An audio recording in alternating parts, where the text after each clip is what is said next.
దేవునికి స్తోత్రము. అనుదిన దేవుని వాక్య ధ్యానమునక ఈరోజు 2024 సంవత్సరము డిసెంబర్ నెల 9వ తారీఖు. ఈరోజు ధ్యాన వాక్యము పరిశుద్ధ గ్రంథము నుండి మత్తయి సువార్త 7వ అధ్యాయము 21వ వచనాన్ని మనం ధ్యానించుకుందాము. ప్రియ దేవుని బిడ్డలారా, నేటి ధ్యాన వాక్యాన్ని పరిశుద్ధ గ్రంథము నుండి మత్తయి సువార్త 7వ అధ్యాయము 21వ వచనాన్ని మనము చదువుకుందాము. ప్రభువా ప్రభువా అని నన్ను పిలుచు ప్రతివాడును పరలోక రాజ్యంలో ప్రవేశింపుడు గాని పరలోకమందున్న నా తండ్రి చిత్త ప్రకారము చేయువాడే ప్రవేశించును. ప్రియ దేవుని బిడ్డలారా, నేటి ధ్యాన వాక్యము యేసుక్రీస్తు ప్రభువారు ఆయనతో ఉన్న బహుజన సమూహములను ఉద్దేశించి చెప్పిన మాటను మనం ఇప్పుడు ధ్యానించుకుంటున్నాము. దేవునికి ప్రార్థన చేస్తున్న మనుషులు వాళ్ళ నోటి నుండి ప్రభువా ప్రభువా అని కేకలు వేస్తున్న సంఘటనలను మనం చాలా చూస్తుంటాము. అవును కదా? ఇంకా వేరు చోట్ల ప్రార్థనల్లో అడగాల్సిన మనవులను మానేసి యేసయ్యా యేసయ్యా అని ఒత్తి పలుకుతుంటారు కదా. ఆ పిలుపులో దేవుడన్న భయము భక్తి అసలు కనిపించదు. ఎందుకని? దేవుని పలకరించేటప్పుడు ఎంత వినయంగా మాట్లాడాలి.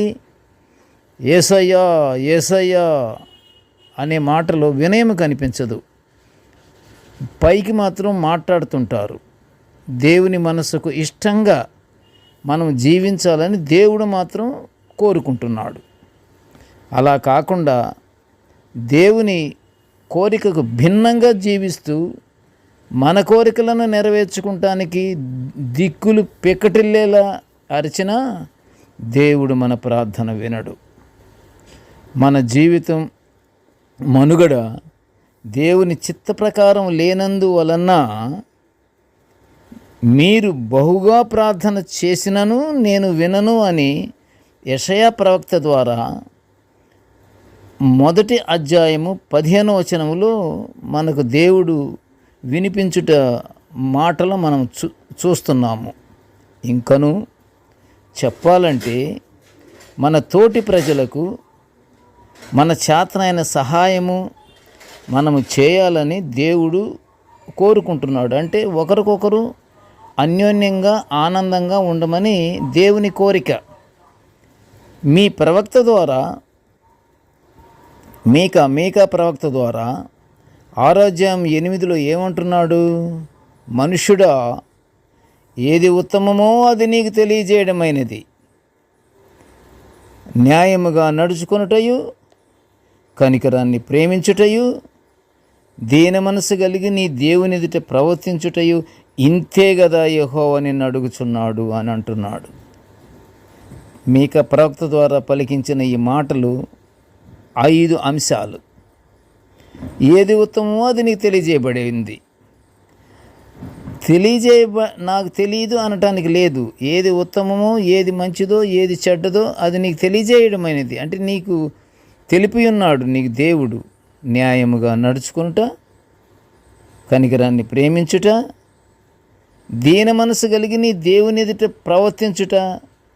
ఈ 5 అంశాలు మనలో ఉన్నాయా లేవనే మనం పరీక్షగానే మనం చేసుకుంటే దేవుడు మన ప్రార్థన ఆలకించాడని గట్టి నమ్మకంతో ఉండొచ్చు.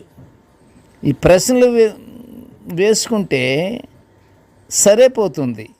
దేవుని ఏ విధంగా మనం బ్రతిమలాడి ప్రార్థనల ద్వారా మనము మన విన్నపాలను మనం తెలియపరచుకోవాలో ఈ 5 అంశాలలో ఉన్నటువంటి ఈ నీతికరమైనటువంటి ఈ మాటలు మనలో ఉన్నాయా లేవని ఫస్ట్ చెక్ చేసేసుకోవాలి. దేవుడు అడుగుచున్నది కూడా ఈ మాటలే. మనుషులకు తెలిసిన ఆత్మీయ సందేశము మనము చూస్తున్నాము కదా. ఈ ప్రకారంగా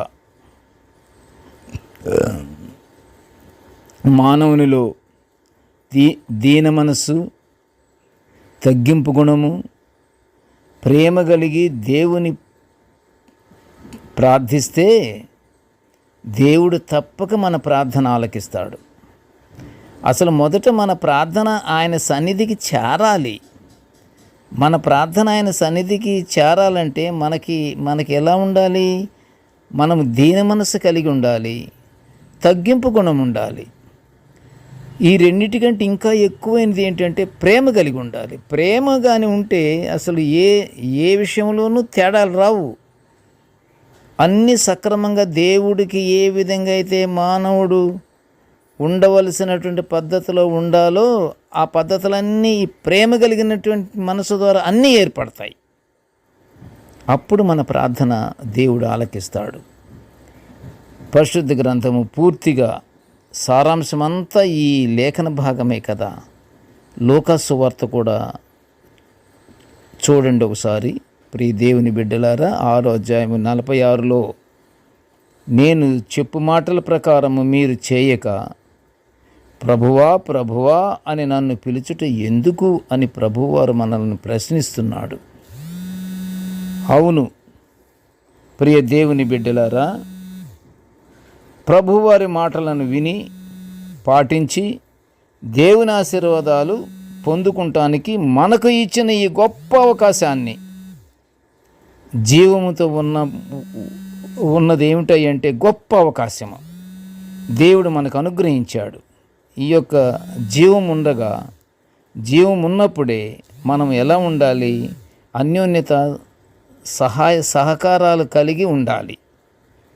ఈ యొక్క గొప్ప అవకాశాన్ని మనము దేవుని చిత్తములో మనం సద్వినియోగము చేసుకుందామని నేను వాక్య ప్రకారము వివరిస్తున్నాను. ఈ యొక్క అవకాశాన్ని మనం వినియోగించుకుంటూ ప్రేమ కలిగినటువంటి మనసుతో దేవునికి ప్రార్థన చేస్తూ మనము దేవుని నుండి పరలోక ఆశీర్వాదాలు పొందుకుందాము. ప్రార్థన చేసుకుందాము. కృపగల తండ్రి, జీవముగల నాయనా, నీ పాదములు స్తోత్రములు. ప్రభువా, నీ దివ్యమైన వాక్యాలను నిత్యము మేము ధ్యానించుకునే ఈ గొప్ప భాగ్యాన్ని మాకు అనుగ్రహించినందులకు నీ ఘనమైన స్తోత్రములు తండ్రి.